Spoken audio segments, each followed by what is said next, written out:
नमस्कार। शाम 7 बजे के समाचारों में आपका स्वागत है। मैं हूं प्रणव अग्नोत्री। समाचारों में सबसे पहले मुख्य समाचार।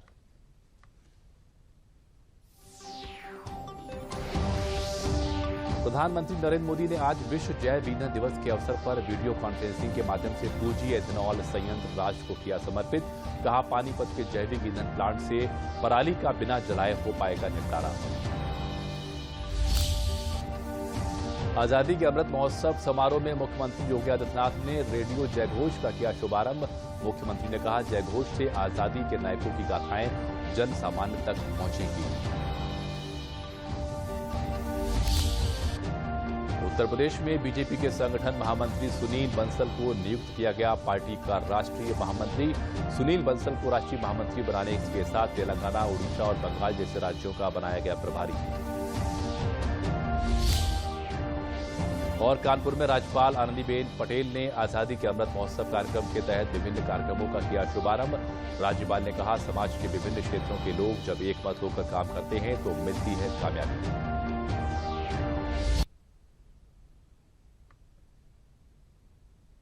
और अब समाचार विस्तार से।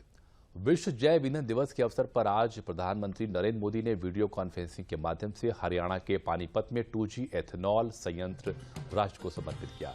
इस अवसर पर उन्होंने कहा कि पानीपत के जैविक ईंधन प्लांट से पराली का बिना जलाए भी निपटारा हो पाएगा और इससे एक नहीं, दो नहीं, बल्कि कई फायदे एक साथ होंगे। पहला फायदा तो ये होगा कि पराली जलाने से धरती मां को जो पीड़ा होती थी, उस पीड़ा से धरती मां को मुक्ति मिलेगी।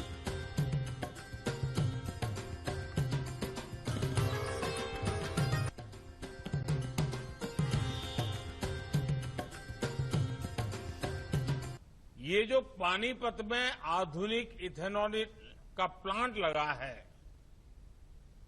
जैविक ईंधन प्लांट बना है, वो तो एक शुरुआत मात्र है। इस प्लांट की वजह से दिल्ली, एनसीआर और पूरे हरियाणा में प्रदूषण कम करने में भी मदद मिलेगी। साथियों, प्रकृति की पूजा करने वाले हमारे देश में बायोफ्यूल या जैविक ईंधन प्रकृति की रक्षा का ही एक पर्याय है। हमारे किसान भाई बहन तो इसे और अच्छी तरह समझते हैं। हमारे लिए जैव ईंधन यानी हरियाली लाने वाला ईंधन, पर्यावरण बचाने वाला ईंधन, आप किसान भाई बहन तो सदियों से इतने जागरूक हैं कि बीज बोने से लेकर फसल उगाने और फिर उसे बाजार में पहुंचाने तक किसी भी चीज को बर्बाद नहीं होने देते। किसान अपने खेत से उगने वाली हर चीज उसका बखूबी इस्तेमाल करना जानते हैं। अब यहां के किसानों को पराली के उपयोग का एक और साधन मिल रहा है और ये साधन है आधुनिक इथेनॉल प्लांट, जैविक ईंधन प्लांट। पानीपत के जैविक ईंधन प्लांट से पराली का बिना जलाए भी निपटारा हो पाएगा और इसके एक नहीं, दो नहीं, बल्कि कई सारे फायदे एक साथ होने वाले हैं। पहला फायदा तो ये होगा कि पराली जलाने से धरती मां को जो पीड़ा होती थी, जो आग में धरती मां झुलसती थी, उस पीड़ा से धरती मां को मुक्ति मिलेगी। पीएम मोदी ने मुफ्त की रेवड़ी देने के कल्चर पर कहा कि अगर राजनीति में ही स्वार्थ होगा तो कोई भी आकर पेट्रोल डीजल भी मुफ्त देने की घोषणा कर सकता है। ऐसे कदम हमारे बच्चों से उनका हक छीनेंगे, देश को आत्मनिर्भर बनने से रोकेंगे। प्रधानमंत्री नरेंद्र मोदी ने इसके बाद पिछले दिनों कपड़े पहनकर सरकार का विरोध करने पर विपक्ष को घेरा। पीएम मोदी ने कहा कि हमारे देश में भी कुछ लोग हैं जो नकारात्मकता के भंवर में फंसे हुए हैं, निराशा में डूबे हुए हैं। सरकार के खिलाफ झूठ पर झूठ बोलने के बाद भी जनता ऐसे लोगों पर भरोसा करने को तैयार नहीं है। ऐसी हताशा में ये लोग अब काले जादू की तरफ मुड़ते नजर आ रहे हैं। कभी कभी कोई मरीज अपनी लंबी बीमारी के इलाज से थक जाता है, निराश हो जाता है। अच्छे डॉक्टरों से सलाह लेने के बावजूद जब उसे लाभ नहीं होता तो वो कितना ही पढ़ा लिखा क्यों न हो, अंधविश्वास की तरफ बढ़ने लग जाता है। वो झाड़ फूंक कराने लगता है, टोने टोटके पर, काले जादू पर विश्वास करने लगता है। ऐसे ही हमारे देश में भी कुछ लोग हैं जो नकारात्मकता के भंवर में फंसे हुए हैं, निराशा में डूबे हुए हैं। सरकार के खिलाफ झूठ पर झूठ बोलने के बाद भी जनता जनार्दन ऐसे लोगों पर भरोसा करने को तैयार नहीं है। ऐसी हताशा में ये लोग भी अब काले जादू की तरफ मुड़ते नजर आ रहे हैं। अभी हमने 5 अगस्त को देखा है कि कैसे काले जादू को फैलाने का भरपूर प्रयास किया गया।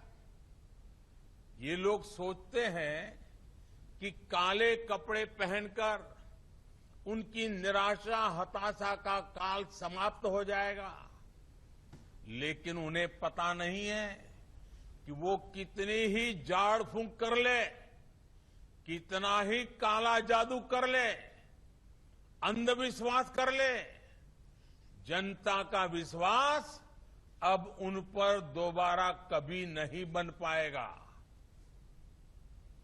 आजादी के अमृत महोत्सव वर्ष के अवसर पर संस्कृति विभाग उत्तर प्रदेश द्वारा कम्युनिटी व वेब रेडियो कार्यक्रम जयघोष प्रारंभ किया जा रहा है। मुख्यमंत्री योगी आदित्यनाथ ने कहा कि जयघोष से आजादी के नायकों की गाथाएं जनसामान्य तक पहुंचेंगी। यह केंद्र व प्रदेश सरकार की बात को जन जन तक पहुंचाने का सशक्त माध्यम बनेगा। रेडियो अपने आविष्कार के समय से ही ज्ञानवर्धन एवं मनोरंजन का श्रेष्ठ साधन रहा है। मुझे यह जानकर अत्यंत प्रसन्नता की अनुभूति हो रही है कि आजादी के अमृत महोत्सव वर्ष के अवसर पर संस्कृति विभाग द्वारा कम्युनिटी एवं वेब रेडियो जयघोष का प्रारंभ किया जा रहा है। स्वतंत्रता के 75 गौरवशाली वर्ष पूर्ण होने के उपलक्ष्य में 12 मार्च 2021 से देश आजादी का अमृत महोत्सव मना रहा है। माननीय प्रधानमंत्री जी के कर कमलों से शुभारंभ किए गए आजादी का अमृत महोत्सव कार्यक्रम के अंतर्गत संस्कृति विभाग द्वारा अनेक प्रकार के विशिष्ट आयोजन निरंतर किए जा रहे हैं। देश के स्वतंत्रता आंदोलन में उत्तर प्रदेश की अत्यंत महत्वपूर्ण भूमिका रही है। सन 1857 के प्रथम स्वातंत्र समर की प्रथम चिनगारी मेरठ से ही प्रस्फुटित हुई थी और प्रदेश ने ही प्रथम स्वतंत्रता संग्राम का नेतृत्व किया। प्रथम स्वतंत्रता संग्राम के पश्चात स्वतंत्रता प्राप्त हेतु समस्त आंदोलनों एवं क्रांतियों में प्रदेश ने बढ़ चढ़कर भाग लिया। प्रदेश के समस्त जनपदों में आजादी के असंख्य नायकों एवं घटनाओं की गाथाएं प्रचलित हैं। संस्कृति विभाग के कम्युनिटी एवं वेब रेडियो जयघोष के माध्यम से न केवल आजादी के भूले बिसरे नायकों और उनकी गाथाओं को जन सामान्य तक आसानी से पहुंचाया जा सकेगा, वरन केंद्र सरकार एवं राज्य सरकार की जनोन्मुखी कल्याणकारी योजनाओं एवं नीतियों के संबंध में भी कार्यक्रम प्रसारित किए जा सकेंगे। मुझे पूर्ण विश्वास है जयघोष रेडियो प्रदेश की समृद्ध सांस्कृतिक विरासत से जुड़ी जानकारियों तथा सरकार की बात को जनसामान्य तक पहुंचाने का एक सशक्त माध्यम के रूप में स्थापित हो सकेगा। जय घोष रेडियो के उद्देश्यपरक शुभारंभ हेतु मेरी हार्दिक शुभकामनाएं। समाचारों में आगे बढ़ने से पहले लेते हैं एक छोटा सा ब्रेक। हर घर तिरंगा है हमारी शान, हर घर तिरंगा है हमारा अभिमान। मेरे देश में सबको मिलती पहचान, मिलकर गाए हम सब तिरंगे की तान। हर घर तिरंगा देश की आजादी का अमृत महोत्सव मनाएं। आइए हम सब बने हिस्सा हर घर तिरंगा अभियान का।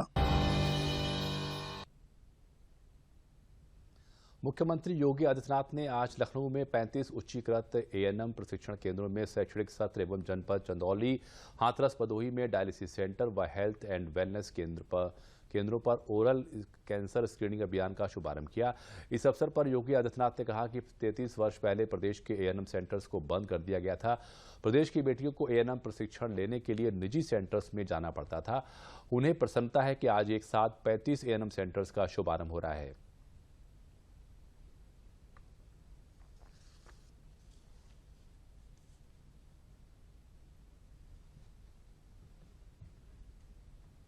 और उत्तर प्रदेश जैसे विशाल आबादी के राज्य में ये एक चुनौती हमेशा बनी रहेगी कि हमारे पास मैन पावर नहीं। हमारे पास पहले से इंफ्रास्ट्रक्चर था, लेकिन 33 वर्ष पहले प्रदेश के एएनएम सेंटर को बंद कर दिए गए। प्रदेश के एएनएम की ट्रेनिंग लेने वाली बेटियों के लिए एक चुनौती थी, क्योंकि अगर उन्हें ट्रेनिंग लेना है तो उन्हें निजी संस्थानों में जाना होता था। जिन परिवारों की आय इसके लिए अनुमति नहीं देती थी, वहां पर वे बच्चियां प्रशिक्षण नहीं ले पाती थी, क्योंकि फीस नहीं दे पाते थे। कुछ जगह सरकार के स्तर पर हम सहयोग या स्कॉलरशिप भी देते थे, तो भी वो पर्याप्त नहीं हो पाता था। आखिर सरकार उसमें कुछ मामलों में सहयोग करती भी है, तो वह एक सीमित होता था। दूर हॉस्टल में उन्हें रहने के लिए मजबूर होना होता था। हॉस्टल का खर्चा अलग, फूडिंग का खर्चा अलग, आवागमन का खर्चा अलग। अब मुझे प्रसन्नता है कि आज एक साथ 35 एएनएम प्रशिक्षण केंद्र का शुभारंभ प्रदेश के अंदर होने जा रहा है। योगी आदित्यनाथ ने कहा कि प्रदेश में 35 एएनएम सेंटर्स के शुभारंभ का मतलब एक साथ करीब 1700 बालिकाओं के लिए 2 वर्षीय एएनएम पाठ्यक्रम में प्रवेश की व्यवस्था दी गई है। जो बेटियां वहां से पढ़कर आएंगी, उन्हें स्वास्थ्य क्षेत्र में करियर को आगे बढ़ाने के साथ सेवा का अवसर भी प्राप्त होगा।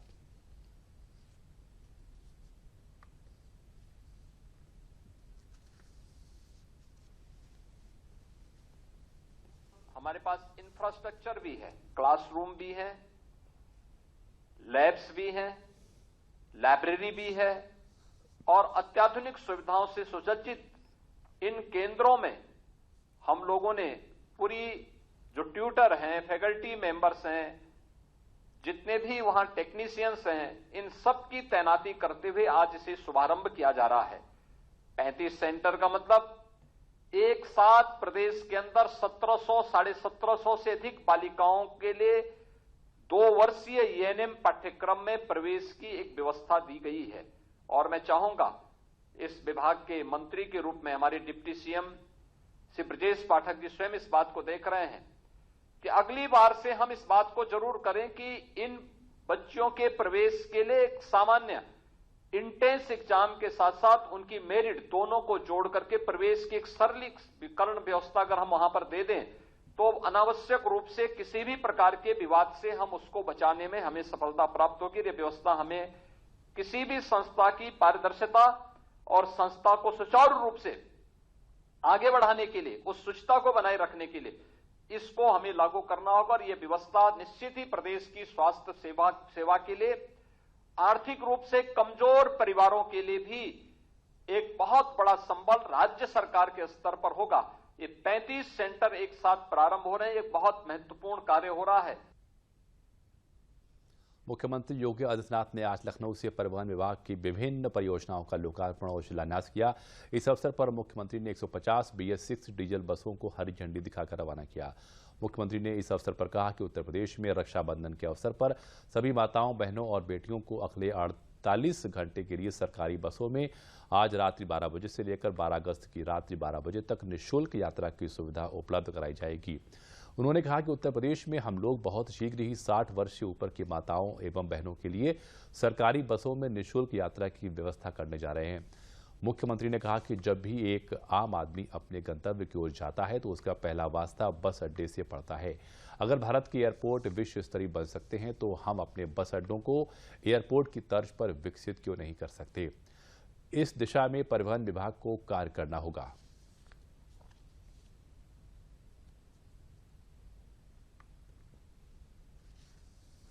आज मुझे बताते हुए प्रसन्नता है, जब ये प्रस्ताव मेरे पास आया कि हमने 150 बसेज हमारी तैयार हो चुकी हैं, परिवहन निगम के बेड़े में से शामिल करके इसे आगे बढ़ाना चाहते हैं, तो मैंने कहा इससे अच्छा दिन रक्षाबंधन से और अच्छा क्या दिन हो सकता है। हर जनपद को 2-2 बसेज दीजिए और प्रयास करिए कि 10 की रात्रि को 12 बजे से और 12 तारीख की 12 बजे रात्रि तक, यानी लगातार 48 घंटों तक ये व्यवस्था बनाइए कि प्रदेश की बहनें और बेटियां फ्री में परिवहन निगम की बसेस से यात्रा कर सकें।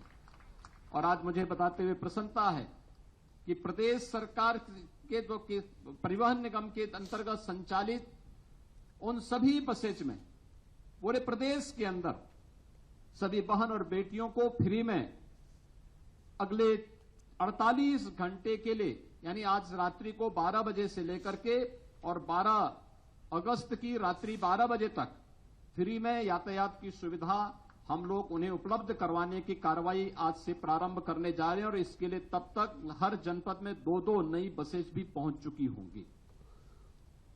तो इससे अच्छा कार्य दूसरा नहीं हो सकता कि इन बसेज का उपयोग प्रदेश की बेटियां और बहनें करेंगी और अपने आप को सुरक्षित भी महसूस कर पाएंगी और भाइयों के कलाई पर राखी बंधन के माध्यम से, रक्षाबंधन के माध्यम से न केवल उनके दीर्घजीवी होने की कामना करेंगी बल्कि स्वयं भी अपनी सुरक्षा के प्रति भी उन्हें जागरूक करेंगी। और यह एक रक्षा का जो बंधन है, रक्षाबंधन से ज्यादा इससे अच्छा उपयोग इस कार्यक्रम का दूसरा नहीं हो सकता था। और आज हम सब इस कार्यक्रम को इस अवसर पर यहां पर संपन्न करने जा रहे हैं। उत्तर प्रदेश में बीजेपी के संगठन महामंत्री सुनील बंसल को पार्टी का राष्ट्रीय महामंत्री नियुक्त किया गया है। अभी तक सुनील बंसल के पास सिर्फ उत्तर प्रदेश की जिम्मेदारी थी, लेकिन अब सुनील बंसल को राष्ट्रीय महामंत्री बनाने के साथ ही तेलंगाना, ओडिशा और बंगाल जैसे राज्यों का प्रभारी बनाया गया है। अभी तक सुनील बंसल उत्तर प्रदेश में प्रदेश महामंत्री के रूप में काम कर रहे थे। 2014 और 2019 के लोकसभा चुनाव, 2017 और 2022 के यूपी विधानसभा चुनाव में बीजेपी के शानदार प्रदर्शन में उनका अहम योगदान रहा था। लखनऊ में अनुसूचित जनजाति की लगभग 1000 महिलाओं ने आज केंद्रीय राज्य मंत्री कौशल किशोर को राखी बांधकर राखी उत्सव मनाया। इस अवसर पर अनुसूचित जनजाति की महिलाओं ने अपनी मांगों को केंद्रीय मंत्री के सामने रखा। उन्होंने सभी महिलाओं को आश्वासन दिया कि उनकी मांगें जल्द से जल्द पूरी होंगी। अनुसूचित जनजाति की महिलाओं ने कहा कि केंद्रीय राज्य मंत्री कौशल किशोर उनके हक की लड़ाई लड़ रहे हैं और उनको समाज की मुख्य धारा में लाने के लिए लगातार कार्य कर रहे हैं।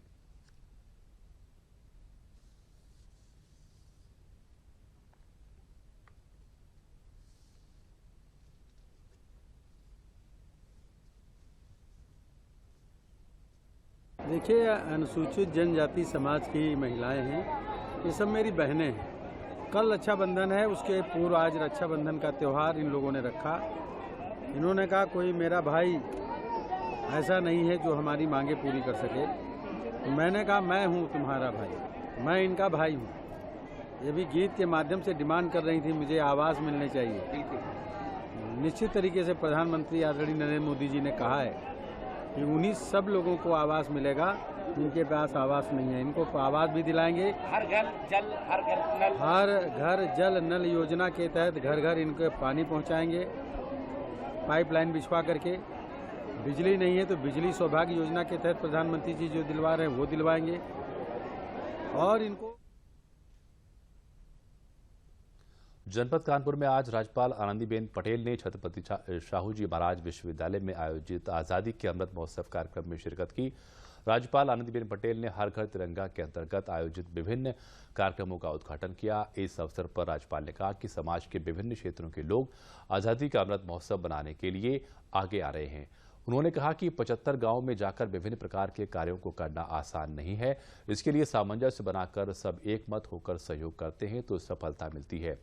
राज्यपाल ने कहा कि स्कूलों और आंगनबाड़ी में पढ़ने वाले छोटे बच्चों की आंखों सहित अन्य जांचें करवाना आवश्यक है।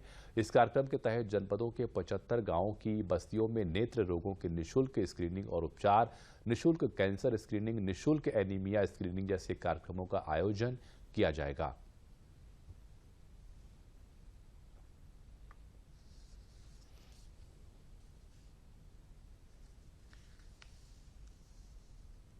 समाज में कार्यरत, चाहे बैंक हो, चाहे हॉस्पिटलें हो, समाज सेवी संस्थाएं हो, ऐसे कई लोग जुड़े हैं और आजादी का अमृत महोत्सव मनाने के लिए आप अग्रसर हो रहे हैं। 75 गांव में जाना और विविध प्रकार के काम का आयोजन करना वैसे ही बहुत ही कठिन होता है, मैं जानती हूँ मित्रों। लेकिन जब सबका सहयोग प्राप्त होता है, सबका विचार एक होता है और उनको लगता है कि ये काम करने जैसा है और करना चाहिए, तब सफलता मिलती है। समाचारों में वक्त है एक और छोटे से ब्रेक का। हर घर तिरंगा है हमारी शान, हर घर तिरंगा है हमारा अभिमान। मेरे देश में सबको मिलती पहचान, मिलकर गाए हम सब तिरंगे की तान। हर घर तिरंगा है हमारी शान। देश की आजादी का अमृत महोत्सव मनाएं। आइए हम सब बने हिस्सा हर घर तिरंगा अभियान का। प्रधानमंत्री नरेंद्र मोदी द्वारा देशवासियों से 13 से 15 अगस्त तक अपने घरों में तिरंगा फहराने के आह्वान के क्रम में सूचना प्रसारण मंत्रालय के पत्र सूचना कार्यालय, केंद्रीय संचार ब्यूरो और पूर्वी सीमांत मुख्यालय भारत तिब्बत सीमा पुलिस बल द्वारा लखनऊ के केंद्रीय भवन में कई किलोमीटर लंबी हर घर तिरंगा यात्रा निकाली गई। इस रैली में केंद्र सरकार के विभिन्न विभागों के अधिकारी और कर्मचारियों ने हिस्सा लिया। भारत तिब्बत सीमा पुलिस बल के महानिरीक्षक संजय गुंज्याल, उप महानिरीक्षक मनोज सिंह, केंद्रीय संचार ब्यूरो के संयुक्त निदेशक मनोज कुमार वर्मा और पीआईबी के उप निदेशक डॉक्टर एमएस यादव ने हर घर तिरंगा रैली का नेतृत्व किया। भारतीय नागरिकों और राष्ट्रीय ध्वज के बीच निजी बंधन की भावना को बलवती बनाने के सिलसिले में सरकार की पहल हर घर तिरंगा के प्रति जागरूकता फैलाने के लिए सूचना प्रसारण मंत्रालय और आईटीबीपी ने रैली का आयोजन किया।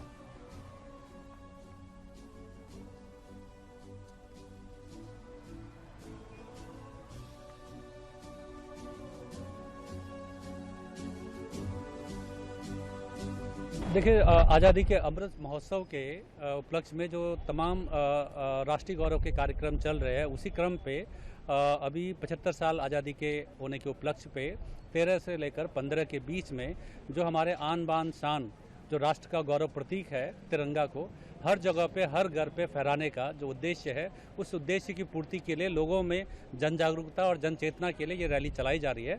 और ये आईटीबीपी और अभी जो प्रेस ब्यूरो ऑफ इंडिया है, इनके तत्वाधान में इसको किया जा रहा है।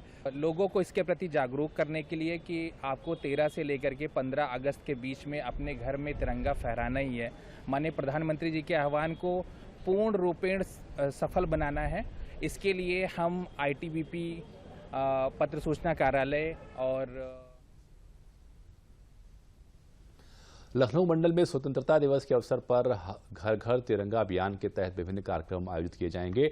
मंडलायुक्त रोशन जैकब की अध्यक्षता में जिलाधिकारी लखनऊ, ज्वाइंट पुलिस कमिश्नर, नगर आयुक्त समेत अधिकारियों के साथ हुई बैठक में कार्यक्रम की रूपरेखा तैयार की गई। बैठक के बाद रोशन जैकब ने बताया कि हर घर तिरंगा अभियान तेजी से चलाया जा रहा है। इस दौरान त्योहारों के मद्देनजर व्यापारियों को भी कोई असुविधा न हो, इसकी भी कोशिश की जा रही है। वहीं जिलाधिकारी लखनऊ सूर्यपाल गंगवार ने कहा कि मुख्यमंत्री के झंडारोहण के बाद विभिन्न कार्यक्रम आयोजित किए जाएंगे।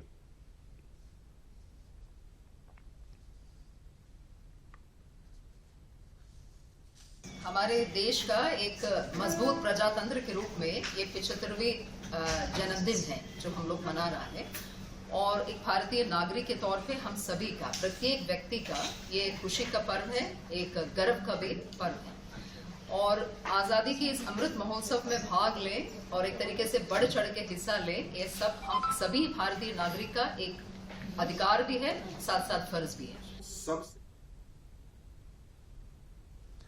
आजादी के अमृत महोत्सव के अंतर्गत आज आलमबाग बस टर्मिनल पर तिरंगा वितरण कर लोगों को जागरूक कर घर घर तिरंगा लहराने की मुहिम को बल देते हुए यूनियन के अध्यक्ष रूपेश कुमार ने बताया कि हर घर तिरंगा कार्यक्रम को धूमधाम से रोडवेज कर्मी मना रहे हैं एवं विभाग की सभी महिला अधिकारियों एवं कर्मचारियों ने मिलकर रंगोली का भी आयोजन किया है।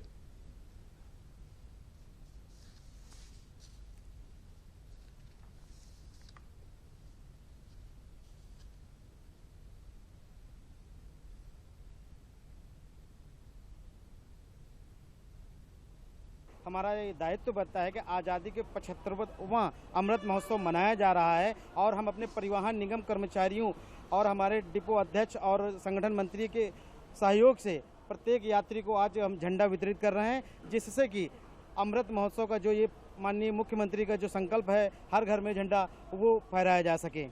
ये 75 आजादी की 75वीं वर्षगांठ के उपलक्ष्य में अमेठी में तिरंगा यात्रा निकाली गई। तिरंगा यात्रा में मुख्य अतिथि के रूप में कैबिनेट मंत्री आशीष पटेल और प्रदेश मंत्री संजय राय शामिल हुए। ये यात्रा अमेठी कस्बे से शुरू होकर गौरीगंज पहुंची। इस दौरान कैबिनेट मंत्री आशीष पटेल ने इस यात्रा की शुरुआत की। इस दौरान शहीद स्मारक स्थल पर शहीदों को पुष्प अर्पित करते हुए श्रद्धांजलि दी। प्रधानमंत्री नरेंद्र मोदी ने आज विश्व जैव ईंधन दिवस के अवसर पर वीडियो कॉन्फ्रेंसिंग के माध्यम से 2G एथेनॉल संयंत्र राष्ट्र को किया समर्पित। कहा, पानीपत के जैविक ईंधन प्लांट से पराली का बिना जलाए हो पाएगा निपटारा। आजादी के अमृत महोत्सव समारोह में मुख्यमंत्री योगी आदित्यनाथ ने रेडियो जयघोष का किया शुभारंभ। मुख्यमंत्री ने कहा, जयघोष से आजादी के नायकों की गाथाएं जन सामान्य तक पहुंचेंगी। उत्तर प्रदेश में बीजेपी के संगठन महामंत्री सुनील बंसल को नियुक्त किया गया। पार्टी का राष्ट्रीय महामंत्री सुनील बंसल को राष्ट्रीय महामंत्री बनाने के साथ तेलंगाना, उड़ीसा और बंगाल जैसे राज्यों का बनाया गया प्रभारी। और कानपुर में राज्यपाल आनंदीबेन पटेल ने आजादी के अमृत महोत्सव कार्यक्रम के तहत विभिन्न कार्यक्रमों का किया शुभारंभ। राज्यपाल ने कहा, समाज के विभिन्न क्षेत्रों के लोग जब एक मत होकर काम करते हैं तो मिलती है कामयाबी।